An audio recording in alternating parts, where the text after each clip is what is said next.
ओम श्री परमात्मने नमः. श्रीमद भगवद्गीता महात्म्य अध्याय 14. श्री महादेव म्हणाले, पार्वती, आता मी संसार बंधनातून सुटण्याचे साधन असणाऱ्या 14व्या अध्यायाचे महात्म्य सांगतो. ते लक्ष देऊन ऐक. सिंहण द्वीपात विक्रम वेताळ नावाचा एक राजा राहत होता.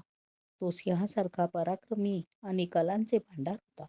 एकदा तो शिकारीसाठी राजकुमार आणि 2 कुत्र्यांना बरोबर घेऊन एका रानात गेला.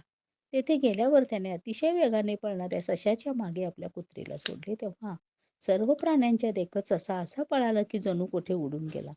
पळता पळता अतिशय थकल्यामुळे तो एका खंदकात पडला. तेथे पडल्यामुळे कुत्रीला सापडला तर नाहीच, उलट अतिशय शांत वातावरण असलेल्या जागी जाऊन पोचला. तेथे हरिण निर्भयपणे झाडांच्या सावलीत बसून राहत. वानर देखील आपोआप खाली पडलेल्या नारळांवर व पिकलेल्या आंब्यावर पूर्ण तृप्त असत. तेथे सिंह हत्तीच्या पिल्लांबरोबर खेळत आणि साप न भिता मोरांच्या पिसाऱ्याखाली बसत. कारण तेथे एका आश्रमात वत्स नावाचा मुनी राहत असे. तो जितेंद्रिय असून शांत चित्ताने नित्य गीतेच्या 14व्या अध्यायाचा पाठ करी. त्या आश्रमाबाहेर 14वा अध्याय नित्य म्हणणारा वत्समुनींच्या शिष्याने आपले पाय धुतले होते. त्यामुळे तेथील माती ओली होऊन चिखल झाला होता. पळत आलेला ससा धापा टाकत येऊन त्या चिखलात पडला, परंतु त्या चिखलाच्या केवळ स्पर्शाने ससा दिव्य विमानात बसून स्वर्गाला गेला. त्याचा पाठलाग करीत कुत्रीही तेथे आली.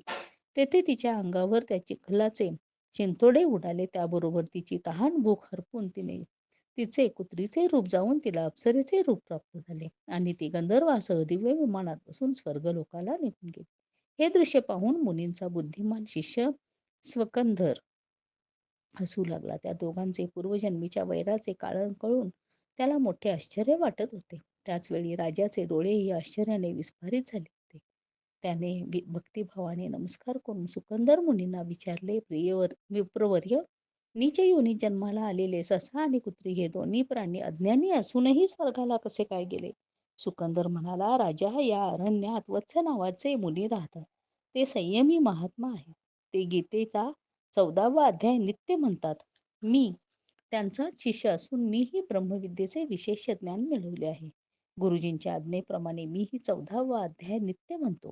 मी पाय धुतलेल्या पाण्याचा स्पर्श झाल्याने ससा आणि कुत्री स्वर्गाला गेले. ते पाहून मला हसू का आले ते आता सांगतो. महाराष्ट्रात प्रत्युदक नावाचे एक मोठे शहर आहे. तेथे केशव नावाचा कपटी, लोकात अग्रगण्य असा एक ब्राह्मण राहत होता. त्याच्या बायकोचे नाव होते विलोभना. ती स्वच्छंदपणे वागणारी बाई होती. त्यामुळे तिचा राग येऊन केशवाने तिला ठार केले. त्या पापामुळे तो ससा झाला. तसेच ती बाई स्वतःच्या पापकर्मामुळे कुत्री झाली. श्री महादेव म्हणाले, ही कथा ऐकून श्रद्धाळू राजाने गीतेच्या 14व्या अध्यायाचा नित्यपाठ चालू ठेवला. त्यामुळे त्याला परमगती प्राप्त झाली. श्री गोपाल कृष्ण भगवान की जय.